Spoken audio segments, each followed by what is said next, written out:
जय गुरु जी, शुक्राना गुरु जी। आज मैं गुरु जी की कृपा से गुरु जी के 105 वचन पढ़ने जा रही हूँ। ओम नमः शिवाय, शिव जी सदा सहाय।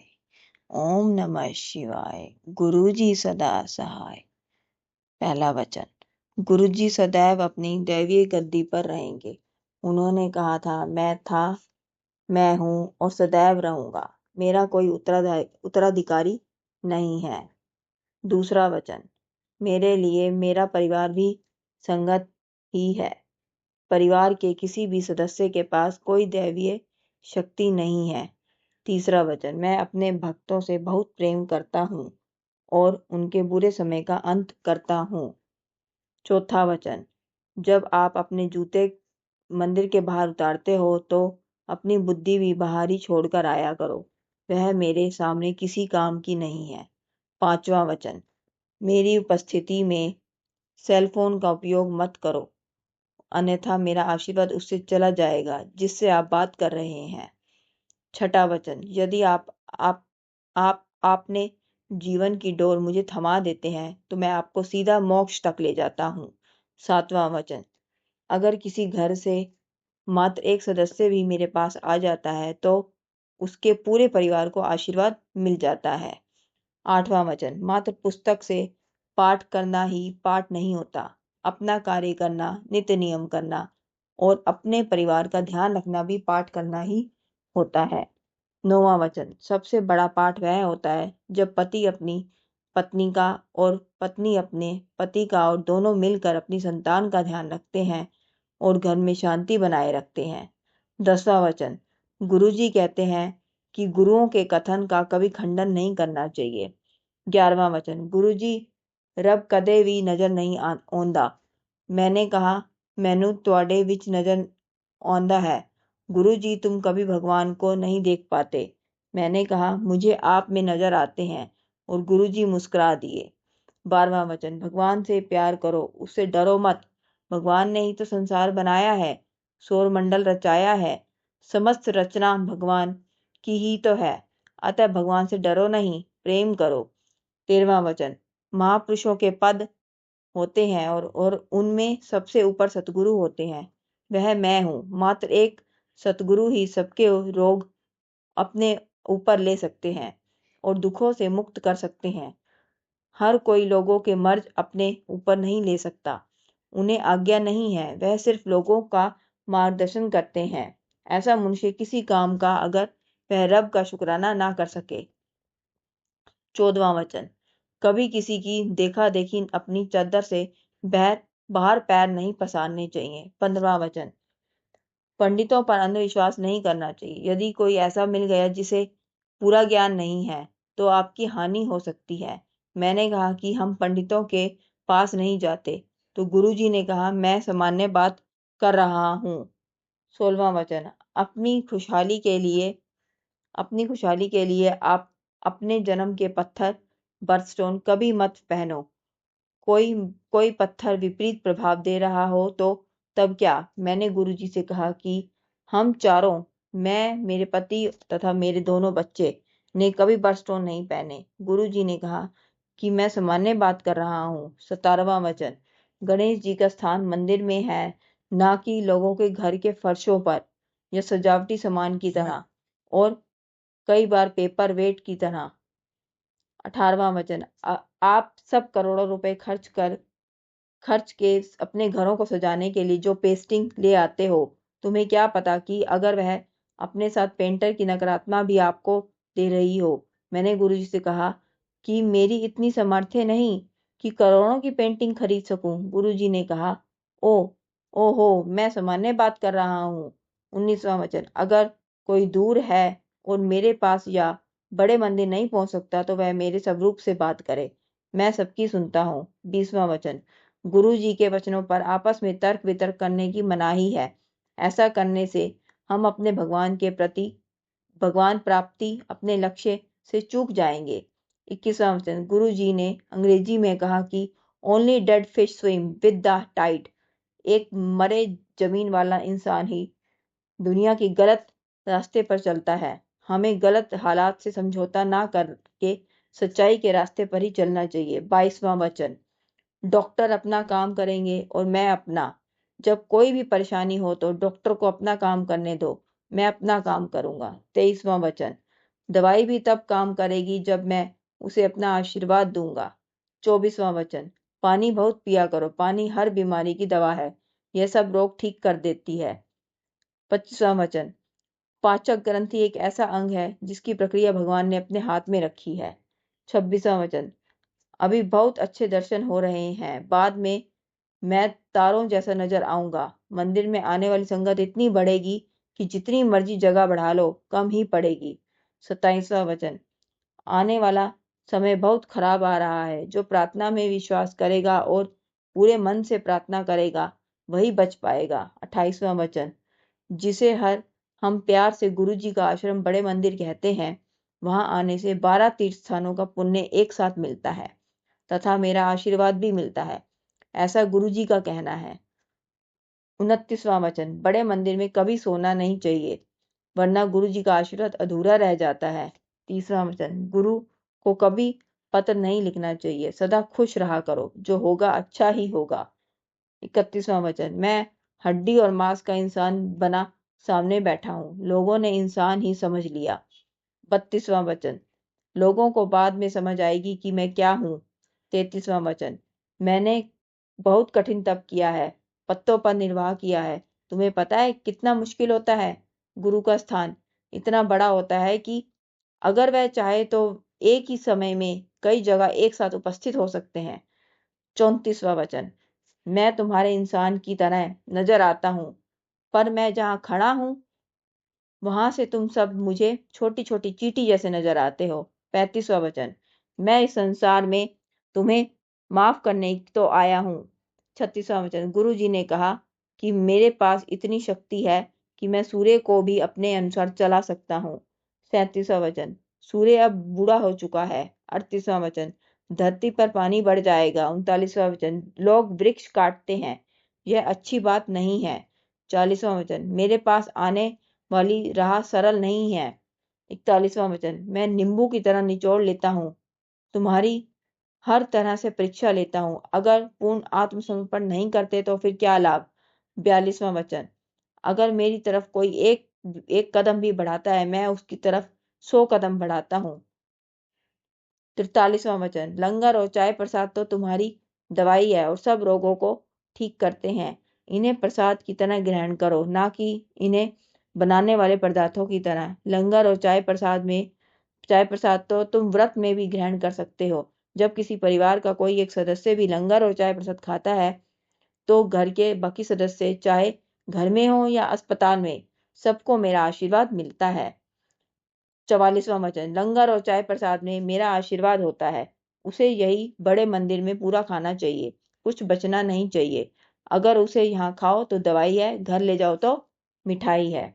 45वां वचन, लंगर प्रसाद को दोबारा गर्म नहीं करना चाहिए। 46वां वचन, मेरे आशीर्वाद देने के बड़े तरीके हैं, उनमें से एक सत्संग करना भी है। जो बोलता है उसका भला होता है, उसका भी भला होता है, और जो सत्संग को सुनता है उसका भी भला होता है। जब अपने गुरु के लिए गुरु के किए हुए कल्याण को सबको सुनाते हो तो आप भी आशीर्वाद पाते हो और सुनने वाला भी आशीर्वाद पाता है। कभी कभी तो गुरु जी दूर हमें दूर रखकर भी आशीर्वाद देते हैं। 47वां वचन, गुरु जी कब और क्या कल्याण करते हैं आवश्यक नहीं कि हमें पता हो। 48वां वचन, मैं प्रवचन में विश्वास नहीं करता हूँ, सब कल्याण वास्तव में करके दिखाता हूँ। 49 वचन, सबके रंग सबसे अच्छे रंग जो सकारात्मकता और समृद्धि पैदा करते हैं वह है लाल, सत, क्रीम एवं स्याह, काला। इनके बाद आते हैं केसरिया, संतरी, गुलाबी, पीला, हरा, जामुनी और सफेद गूढ़ा नीला रंग गुरुओं का नहीं होता, इसे प्रयोग में नहीं लाना चाहिए। यह पहनने वाले में नकारात्मकता एवं भ्रांतियां उत्पन्न करता है। फिरोजी और आसमानी नीला रंग अच्छे होते हैं, इन्हें इस्तेमाल कर सकते हैं। मैंने पूछा, क्या यह आपने मेरे परिवार के लिए कहा है? गुरुजी ने कहा, जो सुन ले उसका भला। 50वां वचन, आपको अपने आंख, नाक और कान सब चेहरे पर आगे मिले हैं, पीछे नहीं। इस बात का भगवान को बहुत बहुत धन्यवाद करना चाहिए। 51 वचन। जानवर कितने काम करते हैं, मरने के बाद भी हम उनकी खाल से चमड़े के बैग, जूते, बेल्ट आदि बनाते हैं। यहाँ तक कि मरने के बाद उसे खा भी लेते हैं। परंतु मनुष्य मरने के बाद किसी काम का नहीं है। इसलिए मनुष्य अपने जीते जी सिर्फ पाठ करके अपना जन्म संवार सकता है। 52वां वचन। गुरु जी के अनुसार गुरु जी के वचन याद करना भी सत्संग होता है। अपने व्यक्तिगत अनुभव एवं आशीर्वाद जो आपको गुरुजी से मिले हैं उनके बारे में सबको बताना भी एक तरह से गुरुजी को शुक्राना करना ही होता है। गुरुजी अक्सर कहते थे कि मैंने जो तुम्हारे कल्याण किए हैं सबको बताओ। 53 वचन। अगर मैंने सिर्फ एक इंसान को भी भगवान तक पहुंचाने का रास्ते पर डाला तो मेरा काम हो गया समझो। 54 वचन। अगर आपके कर्म अच्छे हैं तो दुनिया के सब सुख गुरु जी आपकी झोली में डाल देंगे। 55 वचन। गुरु जी से कभी भी अपना बुरा नहीं मांगना चाहिए। गुरु जी के साथ क्रय विक्रय नहीं चलता। जैसे आप मुझे यह दोगे तो मैं इतने का प्रसाद चढ़ाऊंगा। हम अपने परम पिता परमेश्वर को कुछ नहीं दे सकते। अगर हम सेवा भी करते हैं तो वो भी अपनी ही मदद करते हैं, ना कि गुरु जी की। 56वां वचन। एक बार एक गुरुद्वारे में एक गुरु ग्रंथ साहिब का पाठ करने वाले छोटे पाठी ने गुरुजी से कहा कि उसके जीवन में कुछ भी ठीक नहीं है, धन नहीं है। गुरुजी ने प्रश्न किया, जद लोका दे पाठ पढ़ना है ता किन्ने सफे बिना पढ़े पलटता है। जब लोगों के लिए पाठ पढ़ता है तो कितने पन्ने बिना पढ़े पलटता है। वह पाठी जब पाठ पढ़ता था तो बीच में कई पन्ने बिना पढ़े ही पलट देता था। फिर गुरुजी ने हमारी तरफ देखा और कहा कि अपने पाठ करया करो, यानी पाठ अपने आप ही करना चाहिए, किसी दूसरे के ऊपर निर्भर नहीं रहना चाहिए। 57वां वचन। लोग पुत्र तो मांग लेते हैं, पर अगर तो मानसिक रूप से विक्षिप्त पैदा हो गया तो। 58वां वचन। अगर आपको गरीब या माँ या काम करने वालों को खाना देना है तो उत्सव शुरू होने से पहले और उनके लिए भोजन निकालें, ना कि बाद का बचा और जूठा भोजन दे। 59 वचन। अगर कोई भिखारी आपसे मांगे और आप ना दे पा रहे हो तो हाथ जोड़ ले, ना जाने किस भेष में कौन आपके सामने है। 60वां वचन। अपने घर में घोड़े, पक्षियों और इंसानों जैसी मूर्तियां मत रखा करो। इन्हें पानी में बहा दो, यदि बहा ना सको तो फेंक दो, परंतु घर में नहीं रखो। घर को सजाना है तो फूलों से सजाओ। 61वां वचन। गुरुजी एक बार एक दर्जी के पास अपने लिए एक पैंट सिलवाने गए तो दर्जी ने जेबों के लिए पूछा। गुरुजी ने हंसकर कहा, सानू बोझियां दी की लोड़, यानी मुझे जेबों की क्या जरूरत है। गुरुजी पहले पैंट पहना करते थे पर बाद में उन्होंने चोला पहनना शुरू कर दिया था। किसी ने कारण पूछा तो हंसकर कहा, ओए कोई गुरु मंत्रता ही नहीं सी, यानी पैंट पहनने का कोई गुरु मानता ही नहीं था। 62वां वचन। कभी किसी की निंदा मत करो, ऐसा करने से आपका आशीर्वाद उसे हस्तांतरित हो जाता है और उसकी नकारात्मकता कमाई आपकी झोली में आ सकती है। 63वां वचन। कभी भी दूसरों के दुख मत सुनो। जब भी आपके सामने कोई अपनी व्यथा कहने का प्रयत्न करे तो उससे कहो गुरु जी के पास जाओ, वही सब ठीक करेंगे, परंतु सुनो मत, अन्यथा वह अपनी नकारात्मकता आपको देकर आपका आशीर्वाद लेकर चले जाएंगे। 64वां वचन। दूसरे आपके बारे में क्या कहते हैं इस बात पर प्रभावित होने के स्थान पर अपने नियंत्रण में रहना सीखें। 65वां वचन। प्रार्थना और पाठ सदैव इतनी शांति से करना चाहिए कि आपके आसपास बैठे किसी को भी पता ना चले कि आप पाठ कर रहे हैं।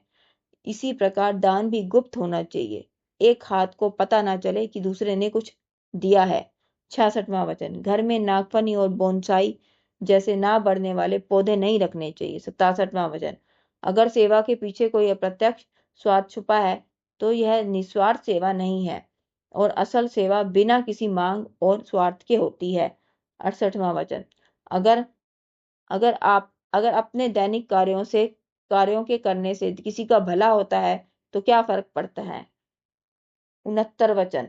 जो वास्तविक गुरु होते हैं वह हमेशा अपनी पहचान गुप्त रखते हैं और जो आगे बढ़ बढ़कर अपने बारे में स्वयं ही बताते हैं वह सच्चे गुरु नहीं होते। 70वां वचन। एक बार हम गुरुजी के साथ रात के 2 बजे तक बैठे थे और गुरदास मान जी का गाना रातों को उठ उठ कर चल रहा था। उस समय हमें पता लगा कि गुरुजी हमारे लिए कितनी प्रार्थना कर रहे हैं, कितनी प्रार्थना, कितना तप करते हैं ताकि हम रातों को शांति से सो सके। गुरुजी कभी सोते नहीं थे, वह निरंतर पाठ ही करते रहते थे। 71वां वचन। गुरुजी के शरीर से निकलने वाली सुगंध गुरुजी की इच्छा अनुसार आती थी। गुरुजी के अनुसार यह भी एक प्रसाद है जिसे पाने वाला उसे कभी भी पा सकता है, मंदिर में भी और घर बैठे भी। 72वां वचन। गुरुजी ने एक बार कहा कि खाओगे टमाटर विच भी स्प्रे है। गुरुजी ने खाने पीने की वस्तुओं के दूषित तथा सदूषण के कारण परेशान रहते थे। 73वां वचन। गुरुजी ने कहा, गुरबाणी दे टप्पे सुनते हो? मैंने उत्तर दिया, हाँ जी। हाँ जी गुरुजी। गुरुजी बोले, समझ आउंदे ने? मैंने कहा था, गुरुजी थोड़े थोड़े। गुरुजी ने कहा, सुनिया करो, चंगे होंदे ने। 74वां वचन। जब जब भी मैं आपसे नृत्य करवाता हूं तो मैं आपके शरीर का पूरा खांचा यानी कि एक्सरे मेरे सामने खिंच जाता है और जहां भी कोई कमी या खराबी होती है मैं उसे ठीक करता हूँ। 75वां वचन। गुरुजी सदा संगत से शिव पुराण पढ़ने के लिए कहते थे। 76वां वचन। अधिक धन अच्छा नहीं होता। भगवान से हमेशा यही प्रार्थना करनी चाहिए कि हमें इतना दीजिए जितना मेरे परिवार के लिए पूरा हो। 77वां वचन। गुरु के सामने प्रार्थना करके अपने कर्मों की माफी मांग लेनी चाहिए, उन कर्मों की भी जो आपको नहीं पता कि आपने कुछ गलत कर दिया है। 78वां वचन। आपका अपने गुरु के लिए प्यार ऐसा होना चाहिए जो कि सोते जागते और अपने दैनिक कार्यों को करते हुए भी आप अपने गुरु को याद करें। 79 वचन। जब एक दिन गुरु जी से पूछा, मोक्ष मिलता है? गुरु जी ने जवाब दिया, जे चंगे कर्म करा ता। 80 वचन। मैं एक रसिक बैरागी हूँ जो तुम्हें पारिवारिक उत्तरदायित्व के निर्वाह के साथ साथ प्रार्थना के मार्ग पर चलना सिखलाता है। 81 वचन। मैं सृष्टि के कार्यों में भी हस्तक्षेप नहीं करता, लेकिन गुरु अगर कभी अपने भक्त मेहरबान हो जाए तो सृष्टि का लिखा मिटाकर नया लेख भी लिख सकता है। 82 वचन। गुरु जो बात कह देते हैं पत्थर की लकीर की तरह होती है, जो कहा है वही होना है। 83 वचन। दुख भरे गानों, टेलीविजन धारावाहिकों और फिल्मों से जितना हो सके दूर रहना चाहिए। 84 वचन। किसी इंसान का मांगलिक होना बेकार का वहम है। 85 वचन। मांसाहार नहीं खाओगे तो चंगे रहोगे, शाकाहारी रहोगे तो सुखी रहोगे। 86 वचन। घर का बना खाना ही सबसे अच्छा होता है, बाहर का अधिक नहीं खाना चाहिए। 87 वचन। आत्महत्या करना महापाप है। 88 वचन। जब गुरु जी से किसी अन्य पवित्र धार्मिक स्थान के बारे में पूछा गया तो उन्होंने कहा, अजमेर शरीफ सच्चा और पवित्र धार्मिक स्थल है। 89 वचन। जब एक बार गुरु जी से किसी स्त्री गुरु के बारे में पूछा गया तो गुरु जी ने कहा, स्त्री कदे गुरु नहीं हो सकती। 90 वचन। जब जब भी आप कोई हीरे की वस्तु पहनने का मन बनाते हो तो अच्छी गुणवत्ता वाला ही हीरा पहनना चाहिए, क्योंकि उसका पहनने वाले पर असर होता है। 91 वचन। मैं किसी भी राजनीतिक दल से संबंधित नहीं रखता। और 92 वचन। गुरु जी का आदेश था कि चढ़ाए हुए फूल नहीं लेने चाहिए और अगर मिल जाए तो घर जाते हुए नदी में बहा देना चाहिए। 93 वचन। सलवार कमीज सबसे अच्छी पोशाक होती है, साड़ी से भी अच्छी। 94 वचन। सबके पास अपना पूरा घर होता है, पर रहने के लिए सिर्फ एक कमरे की ही आवश्यकता होती है। 95 वचन। तांबे के लोटे के बारे में गुरु जी ने कहा कि यह अपनी कमाई से ही खरीदना चाहिए। 96 वचन। मेरे स्वरूप से मात्र छुआ देने भर से तांबे का लोटा अभिमंत्रित हो जाता है। इस लोटे को रात को सिर्फ राख या नींबू से धोकर उसमें पानी भरकर रख देना चाहिए। सुबह सुबह सबसे पहले यही पानी पीना चाहिए। 97 वचन। बच्चों पर पढ़ाई का ज्यादा भार नहीं डालना चाहिए, उन्हें अपनी क्षमता के अनुसार ही पढ़ने देना चाहिए। 98 वचन। यह कलयुग है, इस युग में भगवान बहुत शीघ्र और सरलता से मिल जाते हैं। उन्हें पाने के लिए कठिन तप करने या पेड़ से उल्टा लटकने की जरूरत नहीं है, बस प्रार्थना करो और उनका शुक्राना करो। 99 वचन। गुरुजी फेंगशुई पर विश्वास नहीं करते थे। 100 वचन। गुरुजी के शरीर से एक सुगंध आती थी। उन्होंने बताया कि यह बरसों के तप से होता है, अपने अंदर का ऐसा स्वर्ग जिसे सचखंड भी कहा जाता है। 101 वचन। गुरुजी की नजर में नई संगत या पुरानी संगत जैसा कुछ नहीं है, सब एक बराबर है। उनका कहना था कि मेरे साथ कितने वर्ष का साथ है कभी मत गिनो, क्योंकि यह सिर्फ गुरुजी को पता है कि हम उनके साथ कितने जन्मों से जुड़े हैं। गुरुजी भूत, वर्तमान और भविष्य सब देख सकते हैं, उनसे कुछ भी छिपा हुआ नहीं है। गुरुजी किसी को भी यह बता देते थे कि कब उसने क्या खाया, सिर्फ यह बताने के लिए वह सब जानते हैं। 102 वचन। मेरे नाल डायरेक्ट कनेक्शन जोड़ो, सीधा मेरे से संबंध बनाओ। 103 वचन।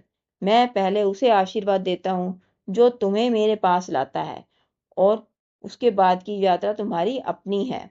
104 वचन। अगर किसी अच्छी चीज या काम के साथ कुछ बुरा जुड़ा होता है तो उसे भी अच्छे की तरह ही स्वीकार करो, क्योंकि संपूर्ण दोष रहित कुछ भी नहीं होता, जैसे गुलाब के साथ कांटे भी होते हैं। 105 वचन। गुरु अपना आशीर्वाद देने के बाद कभी वापस नहीं लेते। गुरु के काम करने के तरीके आश्चर्यजनक होते हैं। हमें उनके आशीर्वाद को भौतिक वस्तुओं और लाभ हानि से नहीं मापना चाहिए। जय गुरु जी। शुक्राना गुरु जी। ओम नमः शिवाय। शिव जी सदा सहाय। ओम नमः शिवाय। गुरु जी सदा सहाय। गुरु जी, अगर मुझसे वचन पढ़ते वक्त कोई भी गलती हो गई हो तो आप प्लीज मुझे माफ कर देना। संगत जी, आप भी माफ कर देना। जय गुरु जी। शुक्राना गुरु जी।